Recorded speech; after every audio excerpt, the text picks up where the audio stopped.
Good morning students, Ramraj inter college Narayanpur Pritampur के online virtual class में आप सभी इंटरमीडिएट के स्टूडेंट का स्वागत है। देखिए स्टूडेंट्स, आज फिर हम आपके सामने उपस्थित हुए हैं बायोलॉजी का एक नया टॉपिक लेके, जिससे हम कहते हैं पॉलिनेशन। क्योंकि इससे पहले हमने जान लिया कि मेल गैमेटोफाइट का डेवलपमेंट किस तरह से होता है, फीमेल गैमेटोफाइट का डेवलपमेंट किस तरह से होता है। तो आज हम बात करने वाले हैं आपसे पॉलिनेशन के बारे में। क्योंकि जब मेल और फीमेल दोनों गैमेटोफाइट डेवलप हो जाते हैं तो बात आती है कि मेल गैमेटोफाइट फीमेल तक पहुंचेगा किस तरह से, है ना। तो फीमेल तक पहुंचने का जरिया क्या होगा, उपाय क्या होगा, उसी के बारे में हम बात करने वाले हैं आपसे, और उसी के बारे में हम आज स्टडी करेंगे। तो देखिए, इस मेल गैमेटोफाइट के फीमेल तक पहुंचने के कई उपाय हैं, कई रास्ते हैं, कई उपकरण हैं, कई साधन हैं, कई माध्यम हैं। इन्हीं माध्यमों में हमारे दो माध्यम जैविक और अजैविक हैं, जो कि बहुत ही मायने रखते हैं, क्योंकि इन्हीं के अंतर्गत सभी और अदर माध्यम आते हैं। तो सबसे पहले तो हम लोग ये जानेंगे कि पॉलिनेशन होता है क्या, what is the pollination, how can we define the pollination. तो सबसे पहले हम जानेंगे कि परागण की क्रिया क्या है। मतलब कि कोई भी अगर आपसे पूछ ले कि परागण क्या है, तो आप उसको डिफाइन कर सको, उसको बता सको कि परागण होता क्या है। ओके, देखिए परागण जो होता है कि परागकण का पराग कोश से निकलकर वर्तिकाग्र तक पहुंचने की क्रिया को परागण कहते हैं। चलिए देखते हैं। परागकण का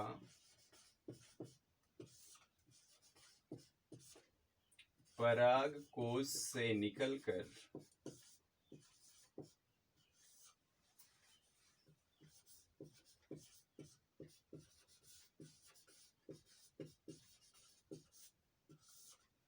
वर्तिकाग्र तक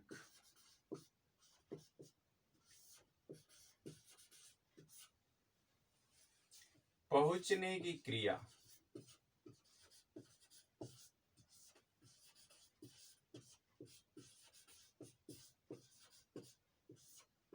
परागण कहलाती है।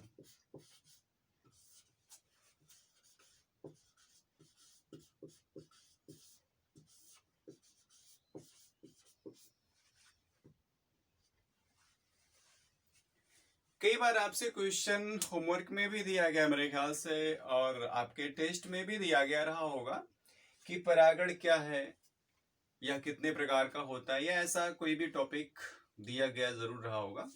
तो परागण पराग कोश से परागकण का निकलकर वर्तिकाग्र तक पहुंचना ही परागण कहलाता है।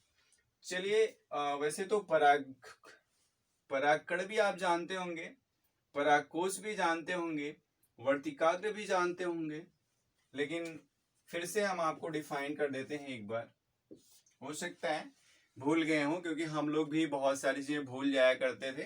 तो इसमें आपको बिल्कुल भी संकोच करने की जरूरत नहीं है। मैं आपको परागकण भी बताने वाला हूं, परागकोश भी बताने वाला हूं, और वर्तिकाग्र भी बताने वाला हूं।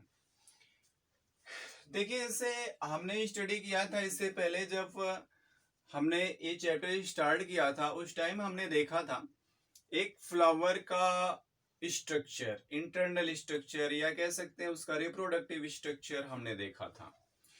और उसी स्ट्रक्चर में हमने इन सारे जो पार्ट्स हैं इसके, इनको भी हमने देखा था उन्हीं में। अब ये पार्ट को हम फिर से डिसाइड करते हैं, मतलब कि अभी तो आप देखते ही मेरे ख्याल से बता ले जाओगे, और बताना भी चाहिए आपको, क्योंकि केयर करना चाहिए यार छोटी छोटी बात पे, ठीक है। जैसे सपोज दैट हमने डायग्राम ड्रा किया कुछ यूं, कुछ इस तरह का डायग्राम हमने ड्रा किया।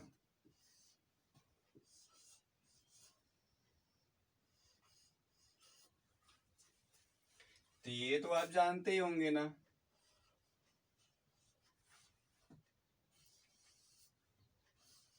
ये तीनों पार्ट तो आपको इसी में देखने को मिल जाएंगे।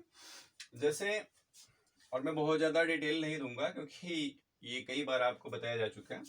ये देखो, होता क्या है, ये पराग कोष होता है।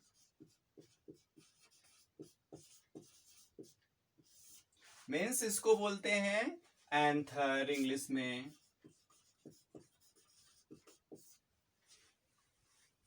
और इस एंथर में, इस पराग कोष में क्या रहेगा? कोष मतलब कक्ष, पराग मतलब परागकण, जानते हैं। तो उनका कक्ष, जैसे शयन कक्ष, शयन कक्ष मतलब सोने का कमरा। तो ऐसे ही पराग कोष मतलब पराग के रहने का घर।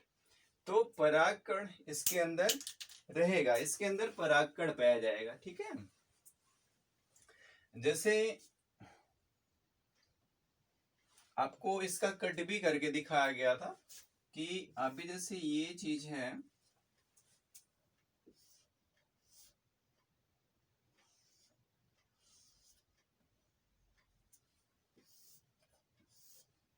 ऐसा स्ट्रक्चर आपको दिखाया गया रहा होगा। और इसके अंदर पोलन ग्रेन होते हैं। ठीक है, ये परागकोश है और इसके अंदर 4 लोब्स होते हैं और उन्हीं में होता है परागकण। तो देखिए, अब इसके अंदर है आपका परागकण। ठीक, इसी को हम बोलेंगे परागकण या पोलन ग्रेन या परागकण।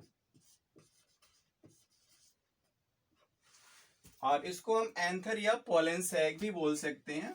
नहीं तो आप कंफ्यूज हो जाओ कि एक बार तो पोलन सैक बताया गया था, तो ये फिर एंथर कहां से हो गया। क्योंकि जब एक चीज क्लियर रहेगा तो आपके ज्यादा समझ में आएगा, नहीं तो फिर प्रॉब्लम होती ही है। क्योंकि हम लोगों के साथ ऐसा अक्सर होता था ना, हम लोग जब पढ़ाई किया करते थे तो टीचर आके समझा के लेक्चर दे के चले जाते थे, बाद में समझ में नहीं आता था कि पढ़े क्या। तो मैं नहीं चाहता हूं कि वही घटनाएं आपके साथ भी हों, बल्कि मैं चाहता हूं कि जो चीजें हमने फील किया, जो हमने अनुभव किया, उस अनुभव के माध्यम से मैं आपको बेहतर बना सकूं। ये मेरा हमेशा से लक्ष्य रहा है। और आपको भी पढ़ाई के लिए तत्पर रहना चाहिए, बेहतर बनने के लिए हमेशा तैयार रहना चाहिए। ये आपने समझा एंथर या पोलन सैक, आपने समझा पोलन ग्रेन। ठीक है, अब अगला चीज है वर्तिकाग्र। तो आपने देखा होगा कि जो फीमेल रिप्रोडक्टिव पार्ट होता है उसे हम 3 पार्ट में डिवाइड करते हैं, स्टिग्मा, स्टाइल एंड ओवरी में। ठीक है, तो यहाँ पे आपका ये जो पार्ट है इसको हम बोलते हैं स्टिग्मा, और हिंदी में बोलते हैं वर्तिकाग्र।